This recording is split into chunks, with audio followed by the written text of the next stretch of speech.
Hi there everyone, it's Tanga here and I hope you are having a great week. I also just want to send my thoughts out to anyone that has been impacted by the fires in Queensland and New South Wales and around Australia at the moment. So my thoughts are with you. I just had to rush home from my day job, my part-time job, after we'd heard that our local shopping centre had been evacuated due to a fire that was sort of heading in that direction, and we're probably inside of 5k from that. So I've come home and yeah, it's a little bit scary. So yeah, my thoughts to everyone out there. So today, I guess I wanted to speak about a theme that's come up several times over the last few days, and I think it's really relevant for us in this space. And I posted up on my page just about not waiting until everything's perfect before you take a step, not waiting until certain things align before you take a step.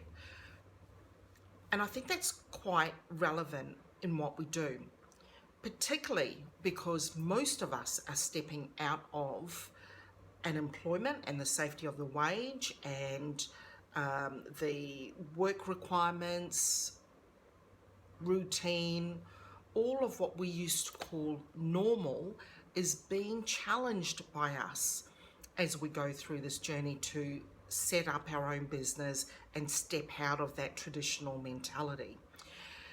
And often, a lot of the times, we'll begin to notice really strong blocks, inner blocks that we have around making decisions that are going to be scary. And why are they scary? Because there are decisions that potentially could be presenting as a risk that we're not used to dealing with. Now, many of us, when we're presented with that, how do you react to something that is potentially risky?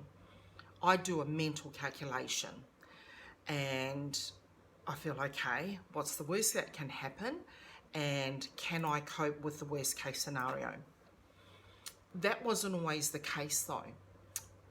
And I suppose a lot of years in the banking industry where it's very analytical, you're using a lot of your analytical mind and you're assessing risk factors and things like that, you keep things safe. You discuss safe lending, you discuss what looks like safe. And when we're living our lives, we tend to not take steps that we have been used to being safe in. Let me repeat that. So we may not be used to taking steps other than the routine than what we used to. And so what we know is, and you've probably heard this already a lot, is when you're going to be challenging a previous decision that you would have done automatically like that, and now you've stopped yourself from going automatic and saying, well, hold on, what if I go that direction instead? You know, everything in your body, in your mind is designed to protect you. So it's gonna be coming up with alarm bells. It's gonna be coming up with every excuse for you not taking action.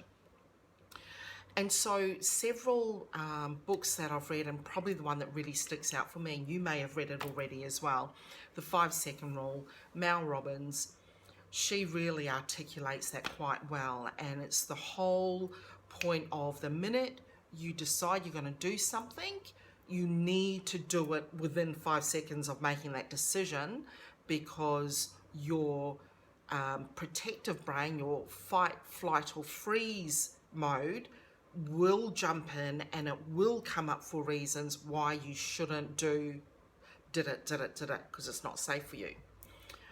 So as long as it's not life-threatening, as long as you're not threatening the life of someone else, if you know that there is a big ugly step that you need to take, but you've built the story around you not taking that step. Often this whole process of assessment that we take is what's keeping you in your safe space. And what's safe? Normal. Your idea of normality. But you're on this journey because you want to break from that. So, it's the first sign of madness is doing the same thing over and over and over again and expecting a different outcome. So notice any blocks that come up for you. Notice any negative language in your mind that comes up. So if you're presented with something that's happening and you're questioning it already, lean into that. Ask yourself, what's that about? What am I trying to protect myself from here? What if I was to try something else? Is that going to give me potentially an outcome that I need to step into? So that's just a thought. It is something that we come across pretty much. We're more aware of it now because we are stepping into entrepreneurship, and we need to make some big scary decisions and take big scary action. And the minute you do that, you're able to come back and hopefully celebrate some major outcomes that you weren't expecting. So that's my share for today. Hope you're all well. Would love to hear your thoughts, and have a good week for the rest of the week. Bye-bye.